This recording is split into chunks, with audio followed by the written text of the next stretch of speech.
Welcome to the Healers Café, the number one show for medical practitioners and holistic healers to have heart to heart conversations about their day to day lives while sharing their expertise for improving your health and wellness.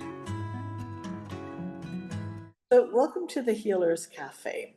Today I'm with Kristine Ovsepian, and she runs an organization called Journeys to Heal, Inc. She's a clinical hypnotherapist coach specializing in depression, anxiety, panic, blocks of all types, and fears. And she's the CEO of that company, and she's a clinical hypnotherapist with a master's in psychology, blending science and spirit to support deep healing and transformation. Now, she uses a whole bunch of different tools like hypnotherapy, breathwork, Cambo, past life regression, quantum healing, NLP, EFT, and manifestation coaching to help others reconnect with their inner wisdom and their divine power. I think I'll stop with that as an intro to you, and well, welcome. And Thank you for having me. I guess my first question to you is, what came first, the desire to heal, the intrigue with hypnotherapy? Yeah, what was your journey? I actually love that question because usually I'm asked to start with, how did I start doing this? Well, definitely 100% the desire to be of service to others.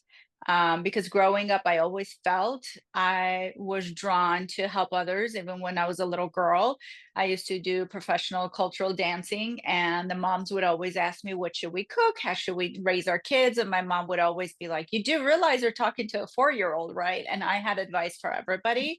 But I mean, it just came so naturally. I just loved children. I loved being surrounded by others. I loved helping others. So, to be honest with you, hypnotherapy was never even in my energy field. I knew of stage hypnosis because when I was young, my brother was hypnotized on stage and he did a lot of fun, amazing things that we laughed. But as far as therapy, that was never really ever a thing in my life, because being born and raised in the country I was born in and being Christian, it was like therapy alone, I think, for most of us is just, well, there's nothing wrong with you. What do you need therapy for? At least in my culture. So, so Yeah. hypnotherapy was never even an option or anything that I knew about until I hit my rock bottom 16 years ago. And I was like, God, save me. Okay, and all this time you were living in Armenia, right? So I was 12 when I moved to the States. Okay. Yes. And then since then I've been in the States, but until 31, 32 years old, hypnotherapy was not even in my radar. I didn't even know it existed. Yeah. So what then drew you, or is that just the way life was, that you came across hypnotherapy? So I mean, I was in accounting for a long time, and I spiraled, and every year, and my soul just felt like she was dying inside, because being who I am, I'm such a people person and I love interaction with others. I was behind a computer 8 to 10 hours a day, and that was just not my world. And it kind of started doing its own thing to a point where my own mind, it's you realize when you're not happy, you're upset, you're sad, you can have the power of your mind really play tricks on you. And so it's my brain started to playing tricks on me, and my mind just was out of control. So my body became out of control, and I started having a lot of physical symptoms of issues in my body, especially in my gut. As we all know, our second brain is our gut, and a lot of our emotions, if not all our emotions, are really in the gut area. So I had a lot of severe physical Mm. symptoms. I had a nerve damage in my right arm, which was really psychosomatic symptom, because in my accounting, I had to do a lot of, computer work. And Right. well, if my hand doesn't work, then I can't do my work, right? Right. So, yes, oh, the things that my brain created to basically protect me from doing what I so did not like doing. I didn't even like it. I can't say to love it. I didn't even like it. But it was just a time in my life where I truly felt out of control. And I knew deep inside I wanted to help people, but God knows I tried. I tried shelters. I tried animal shelters. I tried orphanages. I mean, I tried everything. I was like, how can I, at least if I'm doing the job that I don't like at all, how can I on the side do something that I actually do love? But every organization I contacted, all they wanted was just money and donations. And I was like, that's not how I want to be of service. I want to actually physically be of service. And for I don't even know how long I was manifesting without realizing I'm manifesting, because I used to get in my car, drop off my kids at daycare, get in my car, drive to my accounting job, and just cry in the car and be like, God, I want to do what I love. I want to be of service to humanity and help people. I want to be, in control of my own, basically, life, time, and I want to be abundant doing what I love. Those were the 4 layers. And as you Right. can see, there was nothing specific about hypnotherapy or any of that. Yeah. And honestly, in 2009, my entire world, as it felt like it was collapsing, it actually was being healed. So yeah, that's my Right. journey in a nutshell. Mhm. Yeah, so really your collapse to to doing what you Mm, wanted mhm. required, would you say in hindsight that hypnotherapy was the one of the better choices for you for the journey you were on, or did you end up doing different things? Yeah, no, I didn't. While I was in accounting, to be honest with you, I was searching. I kept searching. So I was trying to start and do a candle business that went nowhere. I became a notary loan signer that went nowhere. What else did I do? I mean, I can't remember, but there was a handful of things that I was trying to do, thinking maybe this one will be better. Well, I was studying for the CPA exam to become a CPA, thinking that'll do the trick, but none of them did. And to be honest with you, again, the hypnotherapy was such a divinely guided path for me that I went to sleep one night, and I don't know why that night was specifically special. I couldn't tell you. Maybe I prayed the hardest that night and went to sleep. And I literally looked to myself, and I was wearing a white coat and had a golden badge, but I knew I was not a doctor because medical stuff does not resonate with me whatsoever. But I knew I was helping people. I think it was just a metaphor, the white coat, that I'm, healing people, but not physically like doing stuff. It's energetic healing. And well, the golden badge, when I graduated from hypnotherapy school a year later, was given to me. And I looked at it and I was like, oh my God, I saw this in a dream a year ago. So it was very divinely guided. And I didn't even get any information in my dream. I just woke up in the morning and something just in my mind said, type in hypnotherapy. So I typed in, searched hypnotherapy, and that's where my world just went right side up. It still Mm, wasn't right side up. It didn't feel like it, but that's where the journey began, which is mm, why I called my company Journeys to Heal, because it was a journey to heal for me, and it's been a journey to heal for all my clients over the years. mhm, mhm. Yeah, that's interesting. There are no coincidences Mm-hmm. that way. Mm-hmm. Exactly. No coincidences, just perfect synchronicities if we just listen, which is why I'm a big advocate in letting my clients know and help them remember that we have the answers within us, but everybody's looking for the answers outside of themselves, which we'll never do. It can be temporary, Mhm, but all you can take from outside information is what resonates with me and what can I do with that. But our answers are always within us. We just need to trust ourselves and listen to our intuition. As many of us always say, oh, I should have listened to my gut. right, right. Where's that coming from? Our gut is our intuition. Mhm. Now, with hypnotherapy, and then, correct me or expand, whichever way you would make sense. It feels like through sort of the meditation or this like trance that you go into, that you're tapping into, some people call it the subconscious, some the unconscious. I don't know if you have a preferred word for it. Both are okay, because Yeah. that's exactly what you're doing. You're tapping into your subconscious, which holds 88 at least percent of your programming of your brain. And the only reason why people struggle and suffer is because there's positives and negatives in that part of the brain holding the information of from past to present. And the negatives, if there's too many negatives in their stories from our childhood, experiences from our childhood, as I always remind my clients that when they come to me, I'm not just giving them, suggestions to put a band-aid over what they're going through, but to really get to the root of it, because healing it from the root is the only way that we're going to have permanent solutions, permanent healing, permanent change. So do you find that the way that you do hypnotherapy, that the patients or clients, do they bring up what is in their subconscious and become conscious of it, or that it's not necessary to bring it to consciousness?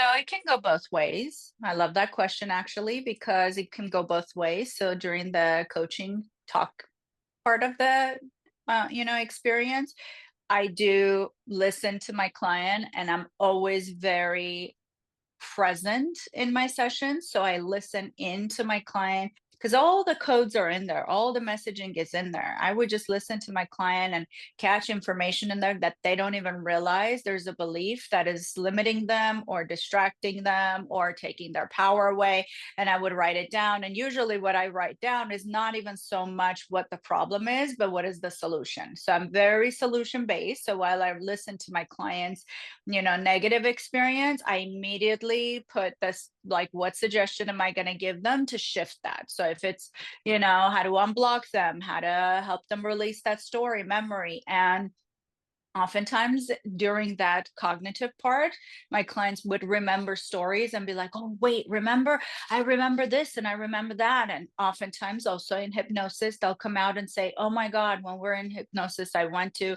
when I was 5 years old and this and that happened with me. So it can happen at any time, but it's not a necessary component, because really what we're doing is raising the vibration, raising the frequency. It's not so much about, oh, I have to remember every bad thing that happened to me for me to heal. No, it's known and unknown. Like your subconscious knows how to get rid of negative information, negative energy, negative stories, negative experiences, and really turn them into a positive. So the moment that we realize, because I oftentimes say, the stress, anxiety, panic, depression, these are just symptoms of what stories are basically blocking me, controlling me. What am I reliving in the back of my head that I'm not even realizing? Whose voice is in my head? There's a lot of that judgment that we have of the self. And I oftentimes ask my client, I go, close your eyes and tell me the first person that comes up of like the judgment that is in your head. And in all reality, it's usually a parent that shows up. Fortunately and unfortunately, it's not that far. You know what I mean? We don't have to go digging, but sometimes my clients would remember a teacher or a classmate or a bully, or, it can be anywhere, that information. But once we basically tap in, what we're doing is through positive suggestions, affirmations, and information, because the mind, we are naturally just innately positive beings. We're divine beings of positivity, love, joy, happiness. That is our nature. It's kind of like, I always would describe it like a helium balloon. A helium balloon just wants to be light and float, right? And then we basically pull it back and tie it to something heavy, but it's still floating. So imagine that thing that is the heaviness is our stories, our memories, our experiences. But the moment you cut that emotional cord, that connection, what happens to the helium balloon? It just naturally like floats up. That's our energy. That's our frequency. Like the heaviness that we feel in our lives, oftentimes it's not physical, it's emotional. What would your life be like if you were pain-free? If you were one of the millions who suffer from chronic pain, the thought of just one day without it may seem impossible. This is often because conventional medicine tends to fall short in the treatment of pain, opting to prescribe pills or recommend surgery rather than getting to the root cause of the problem. But if you are suffering with emotional or physical pain, there is hope. Join the founder and CEO of Bowen College, Manon Bolliger, live online for your body-mind reboot. Learn how to listen to your symptoms and get to the root cause of your pain. Plus, be trained in basic Bowen therapy moves so that you can reboot your body for optimal health. You don't have to live in pain. You can heal. Stop the pain pill cycle by visiting www.yourbodymindreboot.com to learn more and to register.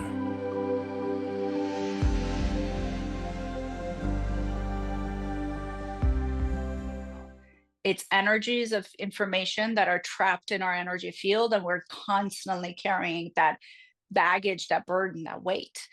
And the moment we do hypnosis with, I would generously just say, I don't want to say 100%, 99.9% of the time, my clients come out going, oh my God, suddenly I feel so much lighter, physically, mentally, emotionally, spiritually, because that's the first thing that I focus on first session. Because in kind of releasing that burden and baggage, what happens? We automatically feel the lightness. And then once we feel that lightness, we're like, well, this feels good. How much lighter can I feel? How much more peaceful can I feel? I've had clients in the past, not too many, because I do tell my clients, look, you're going to feel inner peace. You're going to feel, but I had a few clients years ago contact me and say, this is weird for me. And I said, what is weird? And one of my clients, she said, I feel empty. I was like, is that emptiness or is that peace? And she paused for a moment and she was like, oh my God, I feel peaceful. Like my thoughts are not driving me crazy. Suddenly everything is calm in here. And I said, that's peace and that's your nature. You just forgot about it. And she started crying because Yeah. we forgot who we are. And that's the saddest part. But now it's time for us to get back to who we are. Definitely, it's the right time. It is so the right time. One question I have for you, how do you work with these two different notions? Okay, one of them is that are about, I think they say 88%, I don't know, 90% Mhm. of all our thoughts apparently are negative thoughts. That's in our, Mm, and the other thought, or what is also shared, is that the unconscious is there to protect you, right? So you would think, mhm. how are those two different statements Yes. compatible or incompatible, or how do you? Yes. Yes. So I'll answer the first one and then you'll ask me, I'll answer the second part and you'll ask me the first question again, and then I'll answer that. For some reason, I want to answer backwards, but there's Okay. no backwards or forwards. So to me, I always describe our ego logical brain, this protective side of us, the masculine, as two layers to that. There's the healthy version, and then there's the unhealthy version. The healthy version is the one that we all need and need to have. That's why when spiritual people oftentimes say, oh, kill the ego. No, that is part of our human experience. And as long as we're alive, guess what? We have an ego, but that ego can be healthy and unhealthy. So the healthy one is the one that, I'm not going to go put myself in a dangerous situation, right? I'm not going to run across a freeway and say, I'm spiritual, I won't get hurt. Yes, you're going to get hurt. I'm not going to go jump off of something that I know is going to hurt my body permanently or temporarily. So that's the healthy ego. We don't ever want to, numb that, because that's just our nature. So the unhealthy ego is the one that simply says, you can't do this, you can't do that. And it becomes the can't, you're not smart enough, you're not good enough. And that part of our brain is really the programming that we got starting childhood. What we were told, which is why when I tell my clients, close your eyes and tell me whose voice is it, and they immediately go to one parent or another, or a bully, or a combination. So that's the unhealthy part that we're working with. We nurture the healthy part, and we basically, with love, as I always say, yelling, screaming is never going to work. Majority of the time, people are so caught up in their negativity that they basically punish themselves. They're their own bullies, right? As I always tell my clients, well, that person is no longer bullying you. That person is no longer hurting you, verbally, physically, or in any form or way, but you're doing it to yourself. And oftentimes I'm looked at like, oh my God, I didn't even realize that, because it becomes our known. So how does our brain work? Our brain does not realize reality from fiction, right from wrong, good from bad. It's just repetition, whatever, which is why there's the mind manipulation is a real thing, that people can be manipulated to feel like they're like literally capable of anything. And then there's people who are given the programming of, you're not good enough, you're not smart enough, you can't do it. And they end up, getting caught up in that story and repeating that throughout their life. So this is where I go deeper into that, and I remind my clients, or anybody that I'm even in this situation that we're having this conversation, to the listeners, saying that you are in control of your own life. It's time for us to take responsibility for that and realize we are in control. We're either going to let our past control our life, or we're going to say, whatever what my past was, I don't come from a very joyful childhood. I come from a very challenging childhood, but I took that. And while much of my life, this is why I was struggling in accounting for so long, because I was victimizing myself. And the moment I realized, well, wait a minute, I'm not a victim. I don't want to be a victim, because being a victim means I'm not growing, I'm not expanding, I'm not creating. And the moment I realized I'm not a victim, I am capable of that change. My entire world changed. So that's kind of how I would describe that. And then if you can ask me, and maybe I answered the first question already, but if I didn't, please go ahead. Yeah, no, so which one was the first one I asked you? It was the negative thoughts and the self-protection. Those are the two Yes. parts, right? Yeah. So the negative thoughts is the programming that we got from childhood. Absolutely. Because again, if a child is born, if I'm not mistaken, don't quote me on this, but I think it was Einstein's mother, when he was taken to school and the teacher wrote the mom a letter and gave the mom a letter when she went to pick him up. And the letter said, don't bring your child back to this school. He's too stupid. And the mom read that letter, and, the little Einstein said, well, Mom, what does it say?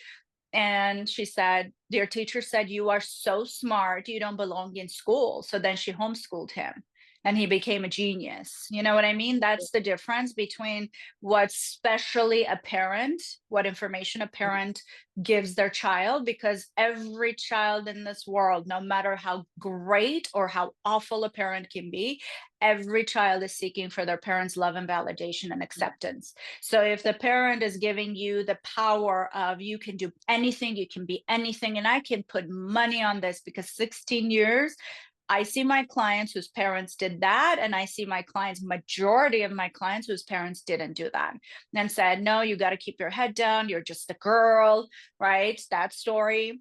Or men or boys being told, you're not a sissy, you're not a girl, don't cry, don't be so weak, right? All that information affects us. So now it's just programming. But the beautiful part about the mind is that just as it gets programmed, it can get reprogrammed, just like a computer, right? If you don't like the information that's in there, if you don't like the apps in your phone, change them, uninstall and install new ones. And our brain works the exact same way. Right. And I did ask this a little bit, but I just want a clarifying point here. Like, you're putting in new information, but does the client, do you think it's useful, or it makes no difference that the client understands that it's unconsciously that they're saying negative things, for example, or that it's their upbringing, or that they were told this, or like, in other words, does it work to just give positive feedback? Or is it important to make peace or bring up or identify these? Acknowledging, identifying is very important, because if we don't know what the problem is, how do we fix the problem, right? So majority of my clients that come to me don't even know where the problem is coming from. And then when they realize, wait a minute, I remember when I was 5 years old, my dad did this, or my mom said that, or I watched this and I observed that. Acknowledgement is really the first step, because the moment we realize also, am I really the problem? You know what I mean? Because the average person, because from childhood, we're so much of the time we're told, don't say that, don't do that, that's wrong, don't jump, don't run, don't laugh too much, don't, we end up not trusting ourselves. And if we don't trust ourselves, how do we really feel empowered to do anything, right? So acknowledgement is the first step of really realizing, because it's not about pointing fingers. I always tell my clients, it's not about, especially with certain cultures, including mine, oftentimes it's so difficult for the child to say, my mom did this to me, because the average client that comes to me, they go, well, my parents were so great, they did the best that they can. But then your life currently is full of fear, full of limitation, lack of love, lack of success, lack of money, lack of happiness. Where's all that coming from? Then in that case, your life should be perfect, right? At least close to being perfect. But if it's not, then we need to acknowledge, okay, where is the problem coming from? Because if we find it with anything, once we find the problem, we know how to solve it. So, And that process to identify what the problem is, in other words, what negative thoughts people might have. So is that where you put people into a bit of a trance where you're asking them guided questions that allows this to come up, so you can identify what it is? so that can be a process of, when I notice my client is stuck somewhere and we can't get the kind of information, I would, even in hypnosis, ask a question and have their consciousness answer me out loud or internally, and then they can basically, would come back and we discuss it. But overall, it can happen at any time. It can happen in the cognitive part, it can happen during the hypnotherapy part. It just depends on the situation. Okay, interesting, yeah. So you've been doing this how long now? 16 years, Wow. since 2009. Yeah, incredible, yeah. Yeah, I mean, just comes to show, if you're not happy with something, keep looking, right? Absolutely. That was my greatest goal, even, in writing my books, because I see so many people getting hurt and losing their Yeah. lives for no reason. There's absolutely no reason. And there is just, as long as we keep seeking, we will find the answers. That's my biggest message now to people, that keep seeking, keep looking, don't give in, don't give up. There's always an answer. Yeah. The divine is like unlimited resources, unlimited possibilities. Where there's a will, there's always a way. I live many years of my life that way, with that intention. Where there's a will, there's always a way. Okay, well, thank you very much for sharing, your life experience and your shift and how it came to be, and that you stepped into really enjoying who you are and helping people. Thank you for having me, and I love sharing. The part I want to draw out a little bit from the discussion with Kristine is this, not to give up, when you're not feeling aligned in what you're doing. And it could be a type of practice you're doing. It doesn't have to be accounting or something completely different, but just keep seeking, keep looking, keep being open. Because in her case, her mind took over, her body broke down. I mean, you can wait till it does all that, but one doesn't need to, right? Just notice that it doesn't feel right, and then start investigating what feels better, what is it? And in Kristine's case, she always wanted to help people. Now you can help people with accounting and doing many different things, but I think she had something specific in mind. And I think, if you don't, explore it, right? Part of what this series of talks on the Healers Café is exploring how people decided to become what they became and why they're doing what they're doing and how they align to all that. So one of the takeaways with the discussion with Kristine for me was really not to give up. If things don't feel right, they're not right until they become, until you find yourself in something that really works for you. And while you're in something that does not, the body is very wise. It will find a million ways to break down. The mind is very smart too. It'll sabotage everything and ruin everything so that you can't do what it is that you're doing. It's sort of like it creates its own excuses. But imagine being able to listen and know that you're not aligned with what you're currently doing and make a different decision and spend some time really searching. What is it that you see yourself doing in life? What is it that brings you joy, that you feel that you're here to do? So don't give up. Thank you for joining us at the Healers Café. If you haven't already done so, please like, comment, and subscribe with notifications on, as I post a new podcast every Wednesday with tons of useful information and tips for natural healing that you won't want to miss.